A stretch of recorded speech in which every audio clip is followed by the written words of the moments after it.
Alright, just got this new deck a few days ago. Been wanting it for a while. And it's the Dark Goddess Oracle. I've already opened it and I've already seen the cards and used it a few times, and yeah, it's kind of upside the head in accuracy. And it's by Barbara Micklejohn Free and Flavia Kate Peters, and it's designed by Kate Osborne. If I accidentally said the names wrong, I apologize. And I'm going to go through each card.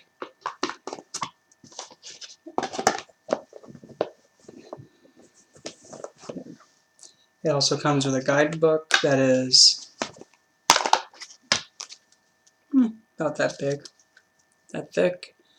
Each card has a description of the goddess's, like the foresight, the guidance, and a little short section about it. So then you also get the goddess's name and invocation, the guidance, which is like what the card means, and then the goddess's foresight for something to watch out for, and the revealed, which is kind of like a short little description about it. The cards are in a random order, and when I got them, they were all alphabetized from A to Z. Well, there's no Z, but so we'll start first, starting with there's Pele, transformation, which is accurate. Sheila Nig, desperation. I'm not familiar with her. There's Arachne for hubris, even though I'm not entirely sure if Arachne is a goddess, but I do know in the Roman mythology she's seen as the Great Weaver.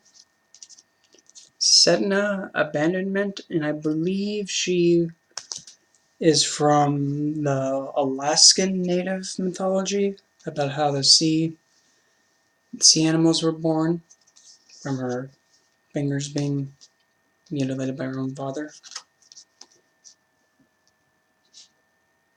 I'm going to say this is in Inanga for health, and it's actually a really good representation for health. The next one is Pensilea for guilt, and if I pronounce any of these wrong, I apologize. My tongue isn't that flexible. It's like all the difficult ones for me to say are coming up first. Oh well, deal with it. Ornamentia for integrity. Now I'm going to do a sample reading after I'm finished. Next one is Maeve for determination.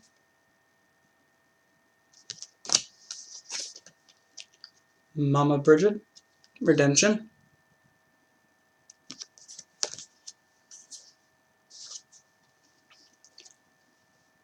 Dear Woman, temptation. I also like how they also included the American Native belief system and their religious, or at least a religious figure of them, theirs. Okay, now we're getting to the ones that I work with. Here's Lilith for equality. I mean, for me personally, I do understand Lilith for equality, but another way that I would go about for equality, or at least for Lilith, I would rather have it been like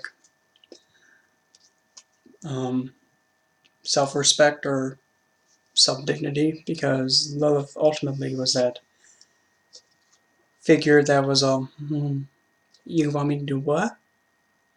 Oh, you're demanding me to just submit to him? No, not feeling it. Hikati, protection, and I know I pronounce her name different than most people, but deal with it.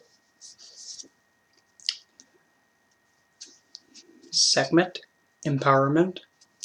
I probably would have given empowerment to Lilith, but for Sekhmet, I would have probably put, I would suggest turn up the sass. No.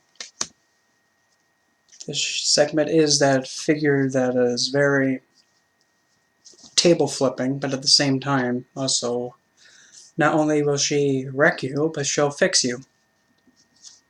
Works for me. Next is Scotty, atonement. Even though I'm not really feeling that depiction for her, to be quite honest. Because her being a frost giant, I would have suspected her to be more of the sort.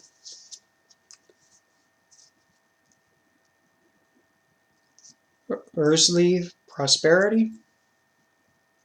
And I believe she's from the voodoo tradition. Might be wrong, don't quote me. Next one is Kalak, endurance. I think she's Irish, I think. I can't remember. This one is going to make my tongue fall off. I'm going to try anyway. Is potato for purification. I know she's from the Aztec. Next one is Oya. I believe she's one of the Orishas, I believe. Next is Fortana, fate, which I like that depiction, the colored and monochrome.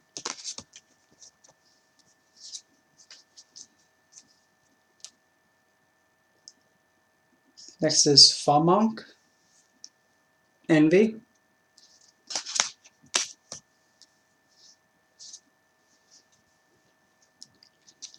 This one kind of confused me because she's not technically a goddess figure, but I can understand that she's a mythological figure. But I mean, it makes sense to me. Medusa, or Snake Lady, the cursed one, yada yada yada, for appearance.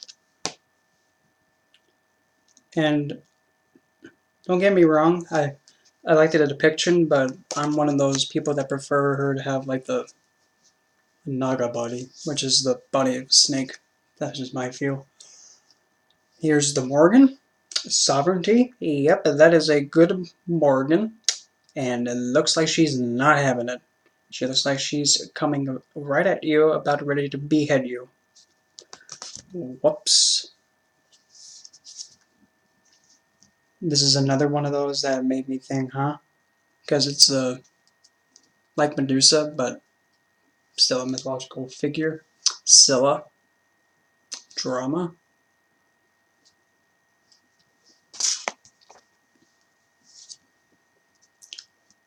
Pandora. Curiosity.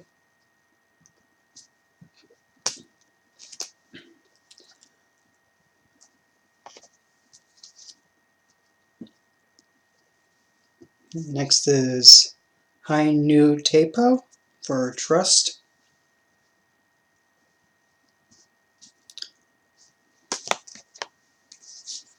Not my kind of a way for doing artwork, but if that's just how it is, it's just how it is. Turn it up a little. Next is Medea for deception, which is a nice depiction in my opinion. Next is Nuba for denial. I believe she's Chinese.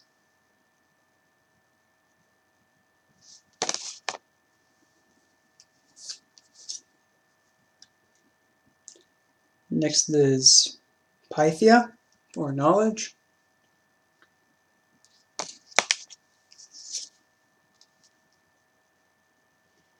Next is Aradia for defense. I'm not sure if that's a different defense than the defense that is spelled with S-E, but might be the same word, I'm not sure. Different spelling. Next is Mot, judgment, from Egyptian mythology. And then here is, yep, you guessed it, Hell, for concealment, and concealment being the word associated with her. I don't think it was the best word that could have been used, because with Hell,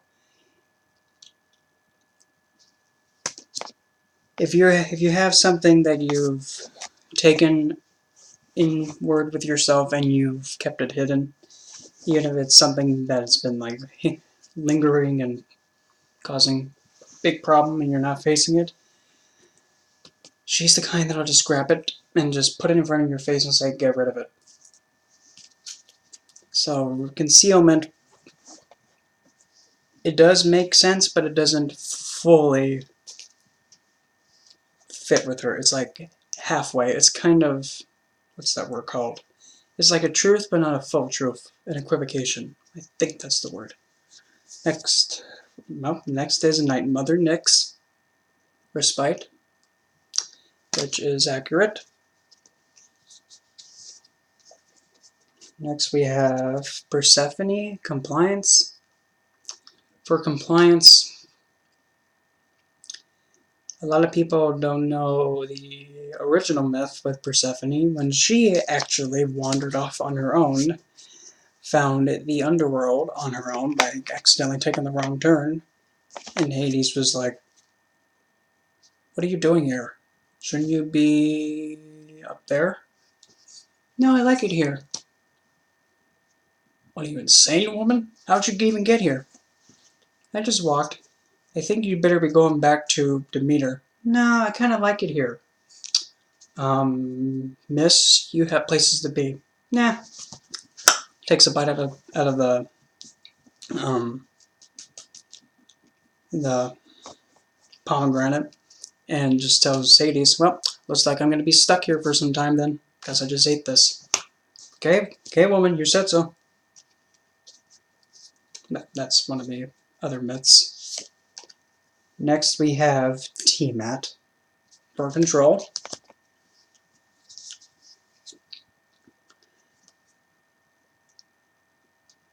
I believe her name's Grobangzax for wrath. I'm not sure. I can't pronounce. I don't know which tradition she's from, but that's her. Next is Aditi for revenge. I believe she's from Hindu. I believe. I could be wrong. Next is Chang'e, obsession. That's Chinese. Next is Ran for abuse, and she's Nordic.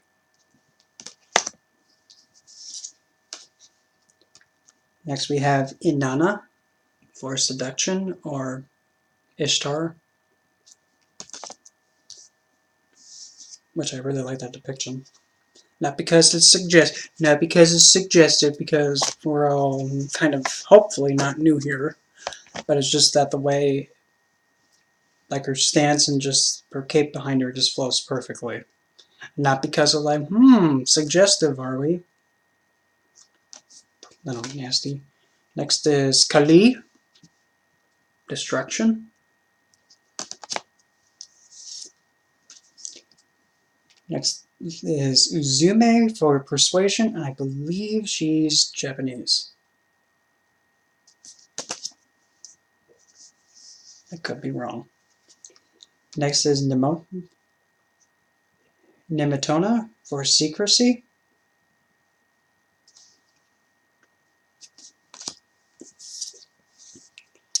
Next we have Isis for resurrection.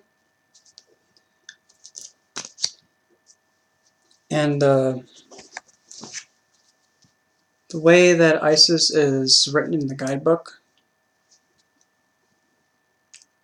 I mean, it kind of goes with the term, but the way that they go about saying for resurrection, it's not kind of in line with the self. It goes against, it doesn't fit with the myth with Isis and Osiris. It makes it kind of more of the self than someone dear to you going out and working for that. But that's just my view. Next is Baba Yaga for loss, or as you know, the malefic side of her being like Grand Theft Kid.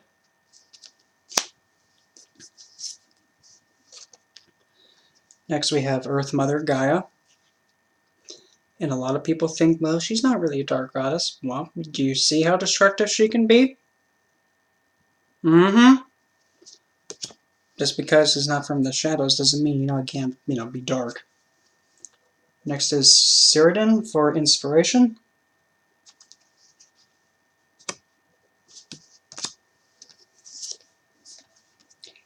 Next is Ereshkigal, I believe, and theirs is corrosion.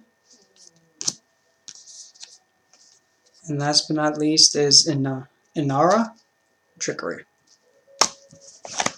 So that is all the cards in the deck, and the cards, as you can see, they are gilded silver. They are sharp-ish, kind of sharp, so be careful. I cut myself for them like a time or two already. And I mean, they flow. They're kind of a little slippery at first, but they're large, like here. It's one card, and then the size of my hand. Yeah, they're kind of a honker card, but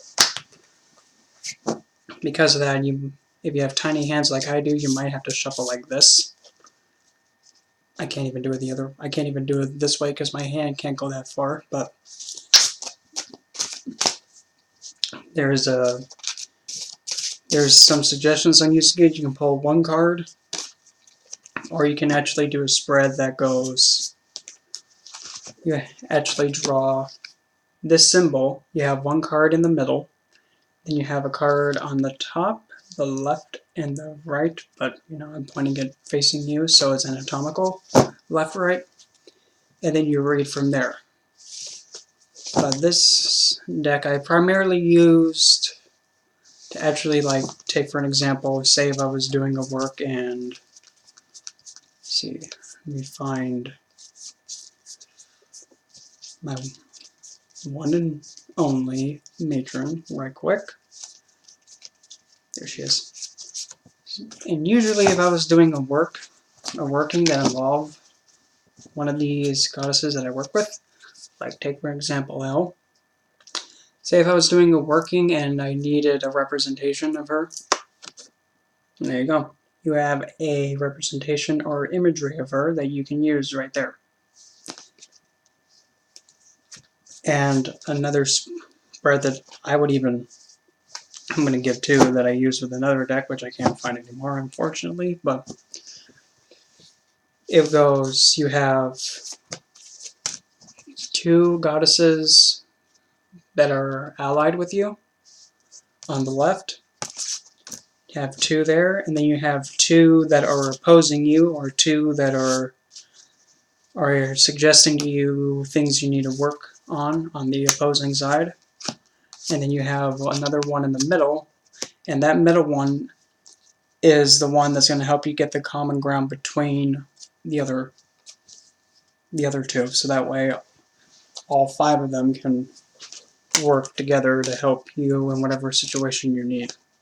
So the two on the left are already in your favor and are willing to help you. The other two are opposing or are trying to get your attention to better understand the situation, and the one in the middle is going to be able to get the unopposed and the opposed together to work in harmony towards your goal or whatnot.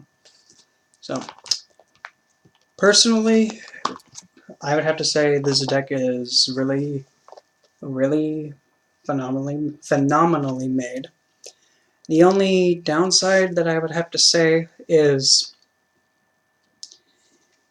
Again, it's just little hands. I don't have that big of hands, and some of the words that were given to some of them kind of didn't hit as hard, or could have been more better. But I mean, I still caught the reasons why. And really, this deck can be used for more than just a simple divination. It can be used to actually have a goddess figure actually be represented and actually used for working. And also, if you're doing meditative work, you can actually take for example, the image of Gaia and just focus on the image and then try and telepathically communicate with the image and get guidance that way. Also good for expanding your horizons for the dark goddess archetype. So, and pretty much that's really the whole deck. It's a nicely made deck. I got mine off of Amazon. It was for $23.40, but I think it's worth it. It's a really good choice if you're wanting to work with the dark goddesses, and if you want to expand your horizons. It's just when you're working with the dark goddess archetype as a whole, you gotta be able to just suck it up and deal with it, because they don't pull punches. They're just saying, well, you're stupid, fix it. That's just how they are. So, I highly recommend it if you can handle it. And if I can handle it, you can too.